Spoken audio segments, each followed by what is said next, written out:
মহিলারা জুমার নামাজ কিভাবে পড়বেন এবং কত রাকাত পড়বেন এবং কোন সময় পড়বেন, এই বিষয়টা নিয়ে আমাদের সমাজে অনেক ভুল ধারণা আছে। অনেকেই বলে যে মহিলারা জুমার নামাজের মতো 2 রাকাত আদায় করবে। অনেকেই বলে না, জোহরের নামাজের মতো 4 রাকাত আদায় করবে। আবার কেউ কেউ বলেন যে মহিলারা জুমার নামাজ পড়বে, কিন্তু জুমার নামাজ যখন মসজিদে হবে, এই মসজিদের নামাজ শেষ না হওয়া পর্যন্ত তারা বাড়িতে নামাজ পড়তে পারবে না। মুসল্লিরা যখন নামাজ শেষ করে বাসায় আসবে, তখন মহিলারা বাসায় নামাজ আদায় করবে। আবার অনেকেই বলে না, মসজিদে নামাজ শুরু হওয়ার আগে বাসাতেই মহিলারা আগে নামাজ পড়ে নিতে হবে। এই বিভিন্ন ভুল ধারণা আমাদের সমাজে প্রচলিত আছে এখনো গ্রামগঞ্জের মধ্যে। আমি এই বিষয়টা হাদিস থেকে আপনাদের ক্লিয়ার করতে চাই।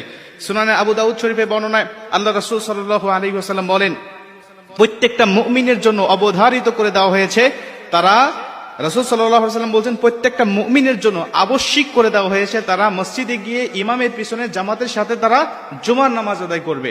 কেবলমাত্র শুধুমাত্র 4 প্রকার ব্যক্তি ছাড়া, এই 4 প্রকার ব্যক্তির উপরে আবশ্যক নয়, তারা বাড়িতে নামাজ আদায় করতে পারবে।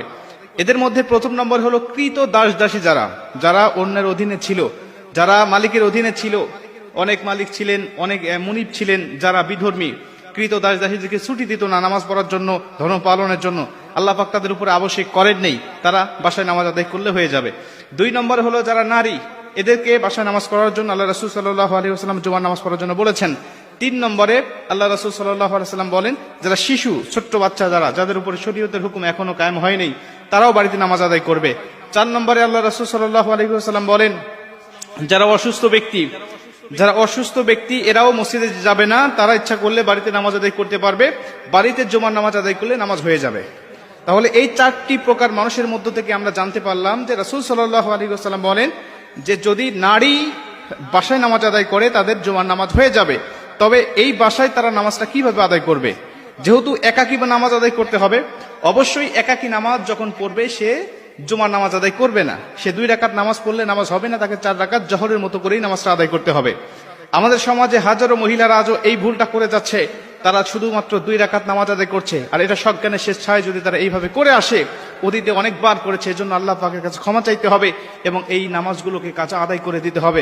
কেন? সে একাধিক দিন, একাধিক সপ্তাহে সে জুমার নামাজ বা জোহরের নামাজটাকে সে ত্যাগ করেছে, সে 4 রাকাতের জায়গায় 2 রাকাত পড়েছে। এর জন্য অবশ্যই তাকে গুনাহগার হতে হবে যতক্ষণ না পর্যন্ত সে তওবা করে।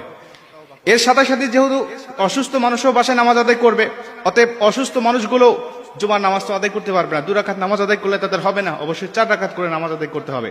জুমার নামাজের এত ফজিলত, এতটা গুরুত্ব আল্লাহ রাসূল সাল্লাল্লাহু আলাইহি ওয়াসাল্লাম দিয়েছেন এবং আল্লাহ পাকও পবিত্র কোরআনের মধ্যে দিয়েছেন। আপনারা জানেন 114টি সূরার মধ্যে আল্লাহ পাক জুমআ নামে একটা সূরাই নাজিল করে দিয়েছেন।